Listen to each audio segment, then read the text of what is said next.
আসসালামু আলাইকুম। Hello everyone, কেমন আছেন সবাই? আজকে একটি অন্যরকম ভিডিও নিয়ে চলে এসেছি। তো আপনারা দেখতেই পাচ্ছেন, এগুলো হাতে বানানো সেমাই। তো আমরা আজকে এই সেমাইগুলো কিভাবে রান্না করতে হয় সেই প্রসিডিউরটা আপনাদের সাথে শেয়ার করব। তো ভিডিওটি না টেনে শেষ পর্যন্ত দেখতে থাকুন এই সেমাইগুলো কিভাবে রান্না করি। তো প্রথমে এখানে দুধ বসিয়ে দিয়েছি জাল করার জন্য। তো দুধের মধ্যে সাদা এলাচ, তো এই দেখুন দুধের মধ্যে বলক উঠে এসেছে। এখন আমরা যে সেমাইগুলো আগে থেকে রেডি করে রেখেছি সেমাইগুলো এই দুধের মধ্যে দিয়ে দেব।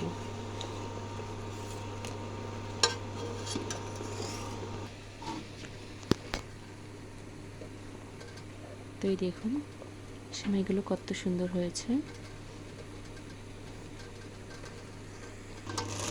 তো এই পর্যায়ে সেমাইগুলো দিয়ে দিচ্ছি।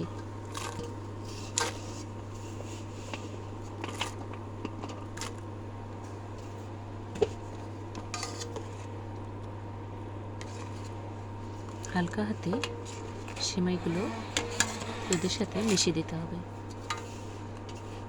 যতক্ষণ পর্যন্ত এগুলো সিদ্ধ হয়নি, ততক্ষণ পর্যন্ত সুন্দর করে সিদ্ধ করে নিতে হবে।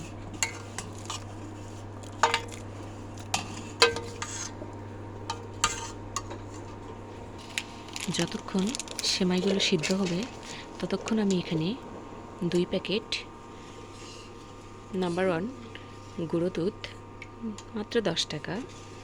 তো আমি 2 প্যাকেট দুধ পানির সাথে গুলিয়ে নেব। এই দেখুন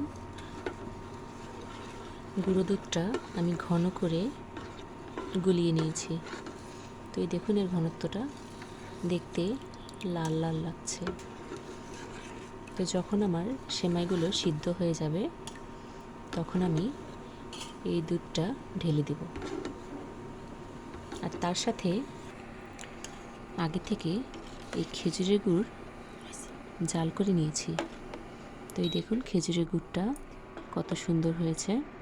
তো এই খেজুরের গুড় এবং গুঁড়ো দুধগুলো আমি এখন ঢেলে দেব। তো এই দেখুন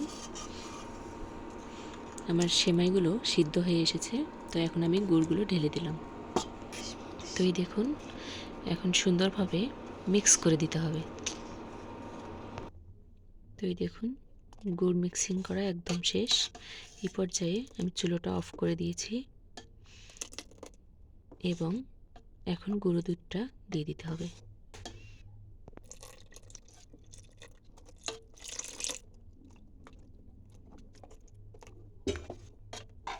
হালকা হাতে গুলিয়ে নিতে হবে সব কিছু একসাথে। তো এই দেখুন গুঁড়ো দুধটা দেওয়ার পরে কালারটা কত সুন্দর এসেছে। এখন আমরা আবারও কিছুক্ষণ জাল করে নেব। তো এই দেখুন আবারও আমরা কিছুক্ষণ জাল করে নিচ্ছি। কিছুক্ষণ পর ফেরত আসছি। তো এই দেখুন আমাদের রান্না একদম শেষ। খুব সুন্দরভাবে সেমাইগুলো সিদ্ধ হয়ে গেছে, মাশাআল্লাহ। এই সেমাইগুলো কিছুক্ষণ রেখে তারপর ঠান্ডা হলে খেতে বেশ মজা লাগে। তো ভিডিওটি ভালো লাগলে অবশ্যই লাইক কমেন্ট শেয়ার করে দেবেন। আর আমার পেজটিতে নতুন হয়ে থাকলে অবশ্যই পেজটি ফলো দিয়ে পাশে থাকবেন।